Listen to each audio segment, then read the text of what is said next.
कर्णाचं नाव आहे त्यात, की कर्ण मला दिसतं की पळत पळत पळत चाललाय आणि तो तुझ्या मुखात उडी टाकतो बर आणि तुझे लाल भडक झालेले डोळे आहेत आणि तू त्याला कचा कचा चावतोयस आणि त्याचं मुंडकं तुटून हातपाय तुटून तुझ्या दातात लागले, असं वर्णन आहे. असं वर्णन आहे. बर.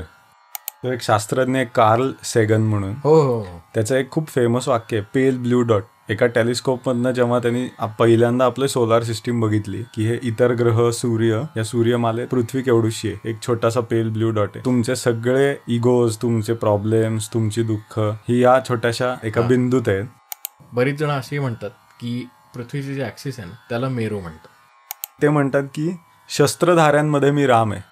मला वाटतं आता पुढच्या वेळेला इंटरस्टेलरचा तो सीन आला की आता विश्वरूप दर्शन म्हणायला सुरुवात करेन मी आता. Love transcends space time gravity. Shrikrishna बुद्धीच्या पलीकडचा काय याचं कारण आहे. Nolan is a chad Hindu.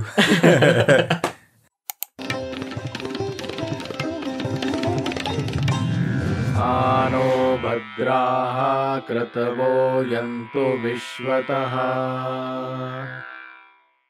अर्जुनाला लक्षात येतं की आपण ह्याला आपल्यातला समजत होतो. आपण सीझन मध्ये बोललो की बरोबर.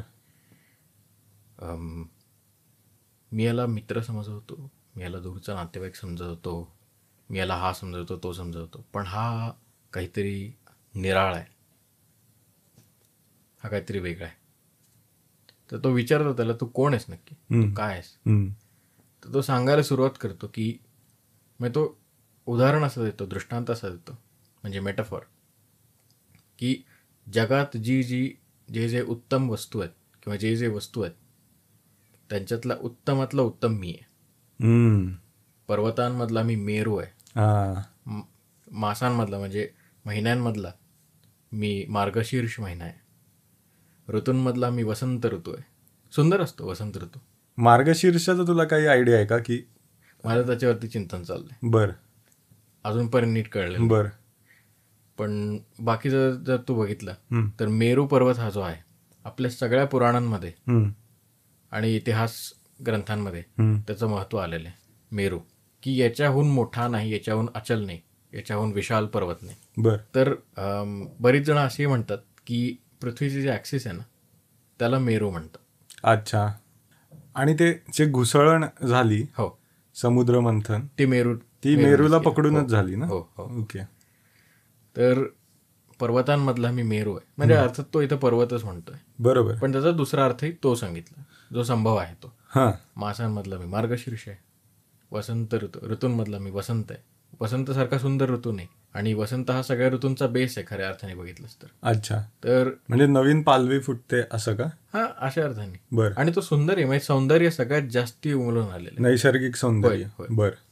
आणि सगळे गतिमान झालेले आहेत, सगळं निसर्ग गतिमान झालेलं आहे. असे त्यांनी बरेचसे हे दिलेत, त्यांनी उदाहरणं दिलीत की मी कोण आहे, मी याच्यातलं तो आहे, मी त्याच्यातलं तो आहे. याच्यात आश्चर्य असं की तो म्हणतो की यादवांमधला मी वसुदेव आहे आणि पांडवांमधला मी अर्जुन आहे. असं त्याला म्हणतोय. बर. आलं लक्षात? वा वा. म्हणजे नरनारायणाचा जे. हा. तर इथे फार डीप लेवलवरती बोलणं चाललं त्यांचं जे काय चाललंय ते. आणि हे ऐकल्यानंतर मला नाही वाटत आपल्या अंतःकरणात काही चलविचल होईल फारशी. झाली तर 5 मिनिटं होईल. पण अर्जुनाला कळलं की याला काय म्हणायचंय. आता तो म्हणतो, भगवंता मला तुझं पूर्ण रूप बघायचंय. मला तुझं जे विश्वरूप आहे, व्यापलेलं रूप आहे सर्वत्र, ते जसंच तसं मला बघायचंय. म्हणजे तो बघायचं असं हे नाही करत, आग्रह नाही करत. तो म्हणतो की जर शक्य असेल तर मला दाखवशील, तुझं खरं स्वरूप. होय, दाखवशील का मला. म्हणतो की तुला चर्मचक्षूंनी जे तुझे डोळे आहेत, मटेरियल डोळे आहेत, त्यांनी बघता येणार नाही. डोळे म्हणजे तुझे जे बघण्याचं हे इंद्रिय आहेत, त्यांनी नाही बघता येणार तुला. तुला मी डिवाइन हे साईट देतो, दिव्य दृष्टी. होय. आणि मग दिव्य दृष्टी दिली आणि जे आपण बोललो ना फर्स्ट सीझन मध्ये, ते सुरू झालं. तो एक्सपांड व्हायला लागला. एकदम अर्जुनाने सांगितलं की सहस्त्र सूर्य आकाशात एकत्र असावेत, म्हणजे 1000 सूर्य. होय. त्यांचं तेज किती असेल, त्यांचा प्रकाश आणि रेडिएशन किती असेल, तसं काहीशी कंपॅरिझन त्या श्रीकृष्णाच्या रूपाशी करता येईल.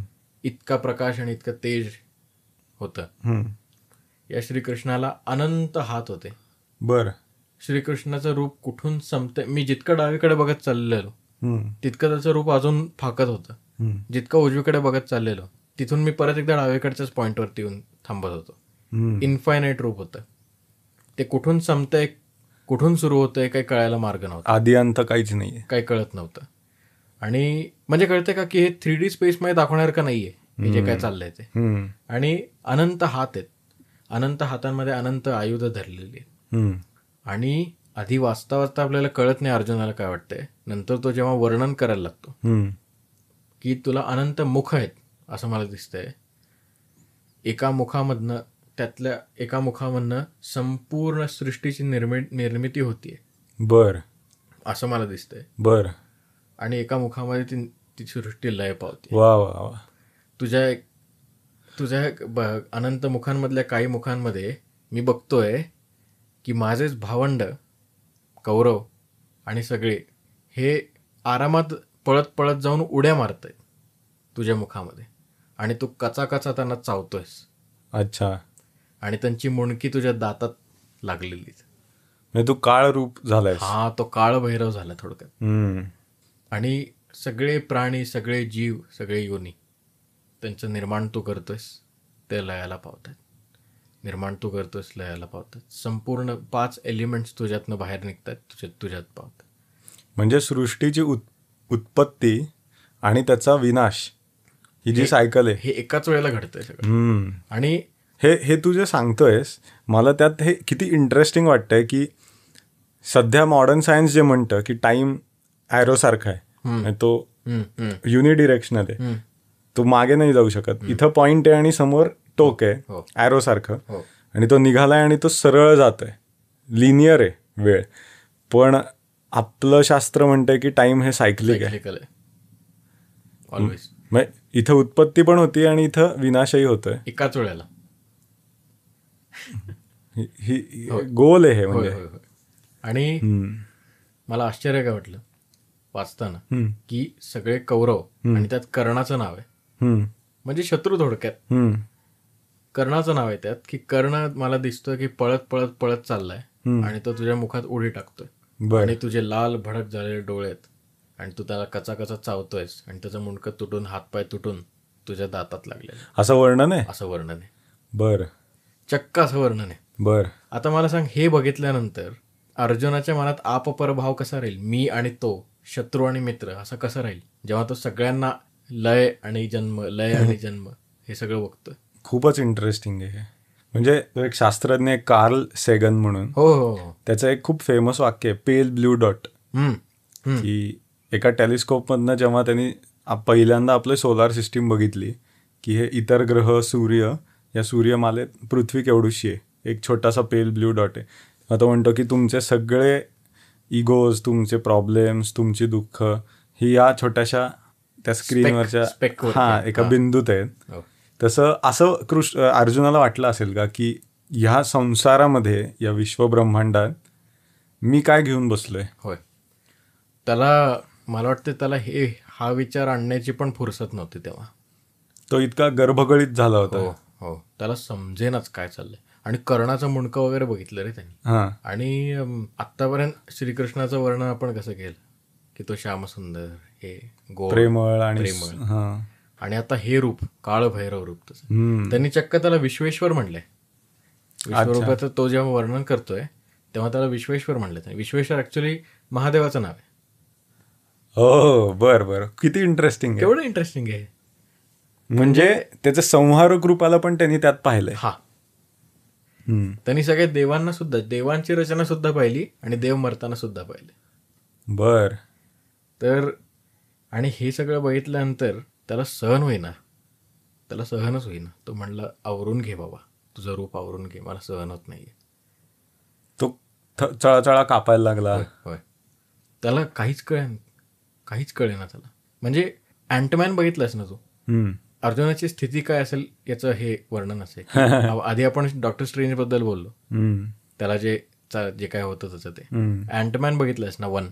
करेक्ट. त्यामध्ये तो त्याचा जो रेग्युलेटर असतो, साईज रेग्युलेटर, ते तो फिरवतो उलट्या साईडला हा आणि तो छोटा होतो. हा पण छोटा होण्याची जी गती असते त्याचा जो गव्हर्नन्स असतो हम्म, की तो अँट साईजचा होईल हम्म, तो बंद करून टाकतो हम्म. रेग्युलेटर. आणि तो छोटा होत होत होत होत Atomic. हा तो सब अटॉमिक स्टेजला जातो हम्म, आणि तिथे त्याची मती गळून पडते. हम्म. कारण मती सुद्धा ही स्थूल लेवलवरती आहे. याचा अर्थ असा बुद्धी आणि मन यालाही मर्यादा आहे. बरोबर. देव श्रीकृष्ण बुद्धीच्या पलीकडचा का आहे हा. याचं कारण आहे. त्याची बुद्धी गळून पडते बघ. तो शेवटी इनकॉम्प्रिहेन्सिबल होता, अनफॅदमेबल होतं त्याला सगळं आणि तो फक्त तिथे तरंगत राहतो त्या स्पेसमध्ये. तसं काहीसं अर्जुनचं झालं असावं. मला असं खूप वेळा वाटतं तू डॉक्टर स्ट्रेंजचं उदाहरण दिलंस, हो अँटमॅनचं दिलंस, आय डोंट नो. हा पण असं तुला वाटतं का की हे सगळं आपल्याच वरनं इन्स्पायर होऊन, कारण हे इतके इव्हन मॅट्रिक्समध्ये पण, मॅट्रिक्स तर आज सरळ सरळ मॅट्रिक्सला त्यांनी मायावादच आहे ना तो. क्रेडिट्स दिलेत प्रॉपर. हो मॅट्रिक्स 3च्या एंडला, रेव्होल्युशनच्या एंडला नवरस नावाचं गाणं आहे एंडिंग क्रेडिट्समध्ये. बर असं तो मा सद्गमया याच्यावरती गाणं आहे, सगळ्यांनी ऐकू शकता. बर तू जे आत्ता एक्सप्लेन केलं सँडमॅनचं, हेही कुठेतरी हे कन्सेप्ट मला असं वाटतं की त्यांनी कुठेतरी उपनिषद, हे बघ त्यांनी माझं काय मत आहे की त्यांनी अगदी कॉपी करायचं या इंटेन्शनने केलं नसणार. ओके, मी कॉपी नाही म्हणत आहे, बट इन्स्पिरेशन असू शकतं असं वाटतं का तुला? मला वाटतं असू शकतं. त्याचं कारण असं आहे की मला वाटतं की ते एका क्रॉस रोडला होते. एका बाजूला मॅथमॅटिक्स होतं, प्रूव्हन मॅथमॅटिक्स, एका बाजूला अंदाज होता, म्हणजे ऑन प्रूव्हन मॅथमॅटिक्स. आत्ता जे आहे क्वांटमचं सगळं, आपल्याकडे जे मटेरियल आहे त्याच्यावरनं कन्स्ट्रक्ट आपण कसं करू शकतो, जसं इंटरस्टेलर मध्ये केलंय फार उत्तम पद्धतीने. Black hole. होय, ब्लॅक होलच्या ते काय ते किप थॉर नावाचा जो सायंटिस्ट होता त्यांनी डिझाईन केलं. होय, तर ते जे टेसरॅक्ट त्यांनी केलंय, काय केलंय Nolan fan boys in the house. मला वाटतं आता पुढच्या वेळेला इंटरस्टेलरचा तो सीन आला की आता विश्वरूप दर्शन म्हणायला सुरुवात करेन मी आता. तो 4th डायमेन्शन मध्ये जातो ना, टाइम या डायमेन्शन मधनं तो ट्रॅव्हल करतो. नाही, टाइमच्याही पलीकडे जातो, कारण की time is depicted as 3D space. हो का? माहिती जे थ्रेड्स असतात ना, दॅट इज टाइम बेसिकली. पण टाइम इज 4th डायमेन्शन ना. हो, मग तो 4thच्याही पलीकडे 5D मध्ये येतो. याचा अर्थ तो 5D मध्ये जातो. If he can interact with time, then he is not in time, he has to be above time to interact with time. असं त्यात दाखवलंय का? हा, तसं ते. आणि त्यात किती पॉवरफुल दाखवलंय ना की love transcends space time gravity. ते भक्ती आणि प्रेम, खरं प्रेम, हा, अनुभव चित्ता चित्त जाण, ते त्याच्या मुलीचं आणि त्याचं जे कनेक्शन असतं. Nolan is a chad Hindu.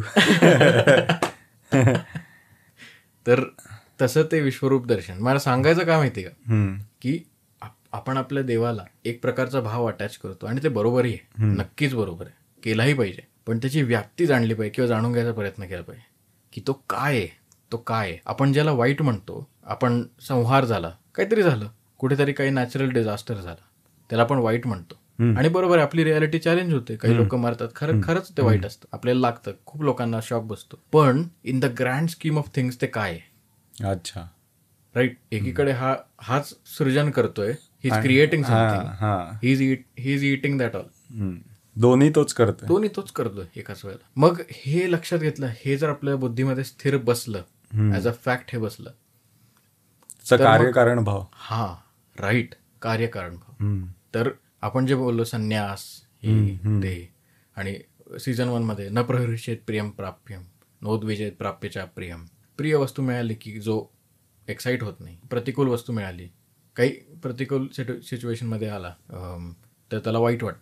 तू तो श्लोक म्हणलेलास ना, समे कृत्वा जया जयो लाभम, असा एक. ते वेगळं, ते मी म्हणलं सीझन 1 मध्ये.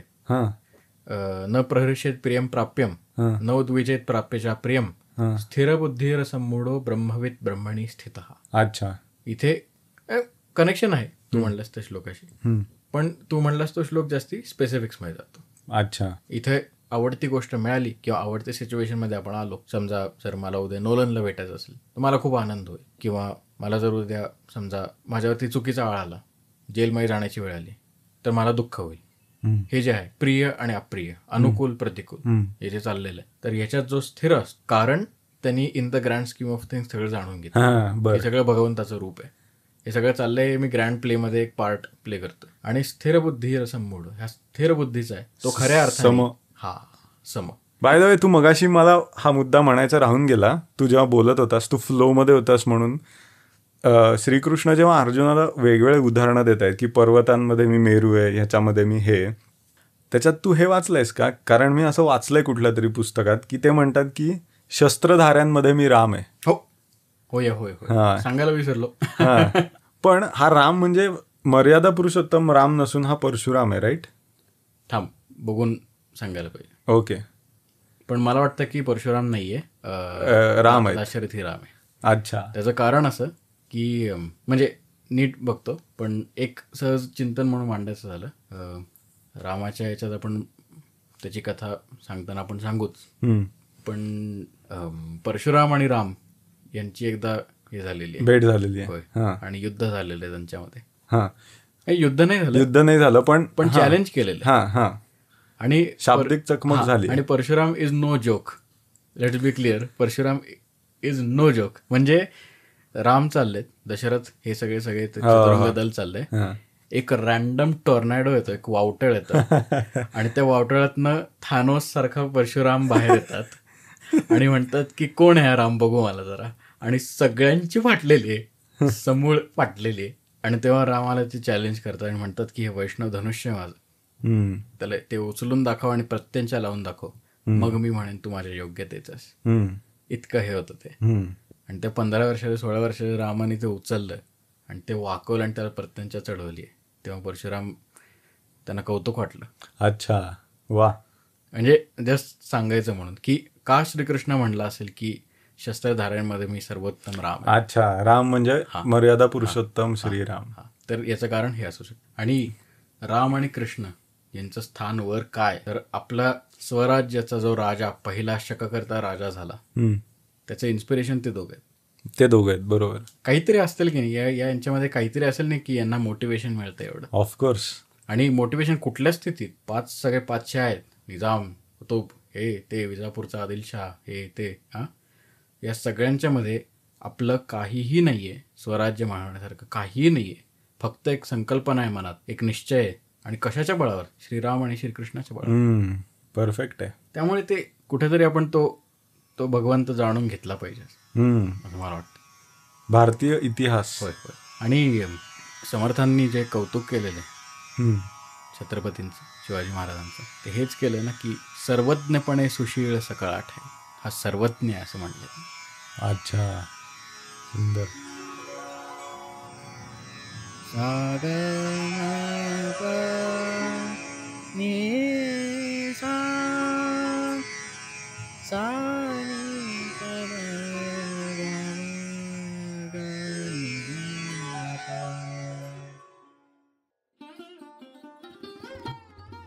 नमस्कार मंडळी, जय श्रीकृष्ण. अध्यात्मविशेष पॉडकास्टचा दुसरा सीझन म्हणजेच श्रीकृष्णार्पणमस्तू हा तुम्हाला कसा वाटतोय हे जाणून घ्यायला आम्हाला खूप आवडेल. त्यासाठीच खाली कमेंट्समध्ये तुमच्या प्रतिक्रिया आणि तुमचे विचार जरूर नोंदवा. त्यासोबतच आपला पहिला सीझन म्हणजेच योगेश्वर श्रीकृष्ण याच्या संपूर्ण एपिसोड्सच्या सगळ्या लिंक्स तुम्हाला खाली डिस्क्रिप्शनमध्ये सापडतील. त्या तुम्ही YouTube किंवा Spotifyवर जाऊन कधीही आणि कुठेही ऐकू शकता. धन्यवाद. मराठी भाषेचं वाङ्मय हे अथांग समुद्रासारखं पसरलेलं आहे आणि त्यात श्रीकृष्णावरती लिहिलेलं जे वाङ्मय आहे ते तर काय विचारूच नका. त्यामुळे सगळ्याचा छोटासा एक भाग म्हणून चिंतनाच्या रूपाने आपल्यासमोर मांडायचा म्हणून सीझन 2 घेऊन येत आहोत. अवश्य ऐका आणि फक्त ऐकू नका, आम्हाला कमेंट्समध्ये कळवत राहा तुम्हाला कसं वाटतंय. योगेश्वर श्रीकृष्ण महाराज की जय. बोला पुंडलिक वरदा हरी विठ्ठल, श्री ज्ञानदेव तुकाराम, पंढरीनाथ महाराज की जय. जय जय रघुवीर समर्थ.